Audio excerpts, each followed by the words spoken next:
इस बीजेपी की सरकार ने युवाओं की बहुत सारी नौकरियां खा रखी हैं। अगर आज भी हम लोग इस चीज को नहीं समझे तो वो दिन दूर नहीं है जब हमारी शिक्षा की कोई वैल्यू ही नहीं रहेगी। हम पढ़े लिखे लोग बेकार हो जाएंगे, हमारी शिक्षा की जब कोई वैल्यू ही नहीं रहेगी। नमस्कार दोस्तों, पिछली वाली वीडियो में आप लोगों ने इतना अच्छा रेस्पॉन्स दिया, बहुत अच्छा लगा। आप लोगों का बहुत बहुत शुक्रिया। जब आप लोगों ने उस वाली वीडियो पर अच्छा रेस्पॉन्स दिया, मुझे लगा आप लोग मेरे साथ हो और मैं इसी चीज को लेकर के पार्ट 2 की तैयारी करने लगा। अब आप लोग मेरे साथ हो तो फिर मुझे डरने की कोई बात नहीं है और हाजिर हूं आपके सामने पार्ट 2 लेकर के। आज सारी बातें खुल करके करने वाला हूं, लेकिन उससे पहले आप लोगों से मेरी एक रिक्वेस्ट है। आपके मन में अगर कोई भी बातें चल रही हैं तो थोड़ी देर के लिए उनको साइड में रखो और उस पर ध्यान दो जो मैं अभी बोलने वाला हूँ। आई होप आपको इस वाली वीडियो में बहुत कुछ सीखने के लिए मिलेगा। ध्रुव राठी यानी कि वायरल टॉपिक। इस समय ध्रुव राठी जो है वो एक वायरल टॉपिक है। ध्रुव राठी ने अपनी वीडियो में जो बीजेपी के जो प्राइम मिनिस्टर हैं उनको तानाशाह बोला है। उसने सही बोला या गलत, इसे कमेंट सेक्शन में मुझे जरूर बताइएगा। 2024 का इलेक्शन आने वाला है, उससे पहले कांग्रेस के मिनिस्टर्स के अकाउंट हैक होना और आम आदमी पार्टी के मिनिस्टर्स और सीएम का जेल जाना, क्या ये तानाशाही नहीं है? सोच करके देखिए। थोड़ी देर के लिए अपने अंदर की सारी चीजें जो भी आपके अंदर चल रही हैं उनको थोड़ी देर के लिए साइड में रखिए। अपने सच्चे मन से ये सब कुछ आप सोचोगे ना तो आपको समझ में आ जाएगा। सच और गलत को पहचानना कोई बड़ी बात नहीं है। आज के साले सोशल मीडिया के जमाने में सारी चीजों को थोड़ी देर के लिए साइड में रखिए और सोच करके देखिए कि ये जो अभी देश में चल रहा है, आम आदमी पार्टी के मिनिस्टर्स और सीएम का जेल जाना और कांग्रेस के अकाउंट से हैक होना, क्या ये तानाशाही को नहीं दर्शाता है? क्या मोदी जी अभी भी डरे हुए हैं कि कहीं अगर ये वाली पार्टी सत्ता में उतर आई या फिर इसने सेंटर से कभी इलेक्शन लड़ भी लिया तो कहीं ये ना जीत जाए?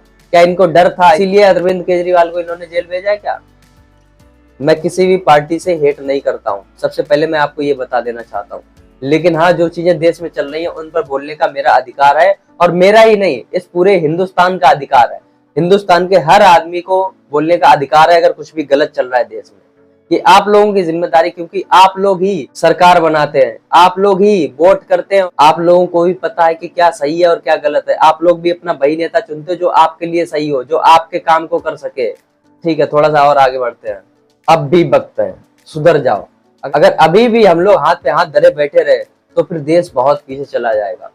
इस सोने की चिड़िया बोले जाने देश को आज आप लोगों की बहुत जरूरत है और इससे पहले ये देश तानाशाहों से भरा हो, प्लीज इस देश को तानाशाही से बचा लीजिए, क्योंकि आपका एक वोट आपका अधिकार है और आप लोगों के ही वोट से सरकारें बनती है। आप लोग ही सरकार से बड़े हो, ये चीज अपने दिमाग में बिठा लो, क्योंकि आप लोग ही तो सरकार बनाते हो। आप लोग वोट नहीं करेंगे तो कोई नहीं जीतेगा। अगर आप लोग वोट करोगे, किसी एक आदमी को वोट करोगे तो वही जीतेगा। अब इस देश को तानाशाही से गिरने से आप लोग ही बचा सकते हो। तो आप लोग अपनी अपनी आवाज उठाएं और उस ध्रुव राठी का साथ दें। तो ध्रुव राठी आज आपको बहुत अच्छी एजुकेशन दे रहा है, जाकर के उसकी वीडियो देखिए और समझना शुरू कर दीजिए, क्योंकि आपके अंदर सही और गलत पहचानने की काबिलियत है। अगर आज भी आप लोगों ने अपनी काबिलियत को नहीं समझा तो ये देश बहुत पीछे चला जाएगा। आगे बहुत सारी ऐसी बातें करेंगे, आपको बहुत समझ में आएगा। युवाओं का रोजगार खा गया है। आज के जमाने में सच को देखना और झूठ को पकड़ना कोई बड़ी बात नहीं है। सोशल मीडिया का जमाना है, सच और झूठ सारे सामने आ जाते हैं। आपके मुंह से अगर कुछ गलत बात भी निकल गई ना, उसे भी पकड़ा जा सकता है और लोग पकड़ भी लेते हैं। बस एक बार अपने दिल की आवाज को सुनो कि जो देश में चल रहा है क्या वो सही चल रहा है या फिर गलत। अगर आज भी आप लोगों ने अपने दिल की नहीं सुनी तो फिर बहुत पीछे चले जाओगे। इस बीजेपी की सरकार ने युवाओं की बहुत सारी नौकरियां खा रखी हैं। आजकल के जो युवा हैं वो जाकर के अपना एग्जाम्स देते हैं, क्या उसमें खर्चा नहीं होता? किराए से जाते हैं, अपना टाइम वेस्ट करते हैं, जाकर के एग्जाम देते हैं। उसके बाद न्यूज आती है कि वो एग्जाम जो है वो देकर के आया उसका पेपर ही लीक हो गया। युवाओं के दिल पे क्या बीतती होगी यार, सोच करके देखो। आजकल का जो युवा है वो किसी भी कंपनी में जाकर के, पढ़ा लिखा युवा जिसने बहुत अच्छी अच्छी डिग्रियां हासिल कर रखी हैं, वो जाकर के किसी कंपनी में हेल्पर ही करता है, 10-12 हजार रुपए की नौकरी करता है। क्या इसीलिए इसी दिन के लिए उसने पढ़ाई की थी? सोच करके देखिए। अगर आज भी हम लोग इस चीज को नहीं समझे तो वो दिन दूर नहीं है जब हमारी शिक्षा की कोई वैल्यू ही नहीं रहेगी। हम पढ़े लिखे लोग बेकार हो जाएंगे, हमारी शिक्षा की जब कोई वैल्यू ही नहीं रहेगी तो फिर वो दिन दूर नहीं है जब हमारे देश में भुखमरी जैसे हालात हो जाएंगे। जब हम लोगों को रोजगार ही नहीं मिलेगा तो हम लोग खाएंगे क्या? सोच करके देखिए। हर आदमी तो खेती नहीं करता है, शहर वाला खेती नहीं करता, उसके पास खेती होती ही नहीं है। और जो बच्चा युवा होगा उसे अगर रोजगार ही नहीं मिलेगा, उसे सरकारी नौकरियां दी ही नहीं जाएंगी तो फिर वो खाएगा क्या, अपने बच्चों का पेट पालन कैसे करेगा। अब इलेक्शन का टाइम चल रहा है तो एक मुद्दा सबसे ऊपर रहता है, वो होता है राम मंदिर वाला। क्या राम मंदिर से ही सब कुछ हो जाएगा? अरे बहुत अच्छी बात है, राम लल्ला अपने 500 सालों बाद अयोध्या वापस आ गए, ठीक है, उस मुद्दे को साइड में रखिए। क्या ये राम मंदिर ही सब कुछ है?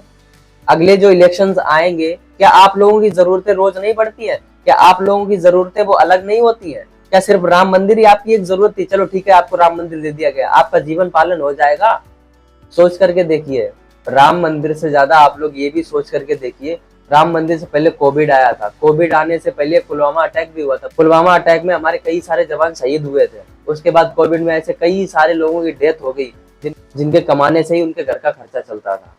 राम मंदिर को थोड़ी देर के लिए साइड में रख करके ये सोचना कि आपके लिए जो इस देश में हो रहा है, जो इस सरकार में हो रहा है, क्या वो सही हो रहा है या फिर नहीं सही हो रहा है। तो अपनी पार्टी आपका अधिकार है, आपका वोट है, आप लोग उसे वोट कीजिए जो आपके लिए सही हो, जो आपकी बातों को सुने, जो आपके लिए काम करे। सरकार बनाना आपका काम है, आपके वोट से ही सरकारें बनती हैं। ऐसी सरकार बनाइए जो देश और प्रदेश के हित में हो। आजकल की सरकारें आपको आपका हक देती नहीं है, आपको आपका हक छीनना पड़ता है। अगर पार्ट 3 चाहिए आप लोगों को तो कमेंट सेक्शन में बता देना, पार्ट 3 भी आ जाएगा। और हर दिन कुछ ना कुछ नया सीखने के लिए हमारे चैनल को सब्सक्राइब करना मत भूलिएगा। वीडियो अच्छी लगी है तो उसे लाइक कर देना। जय हिंद, जय भारत।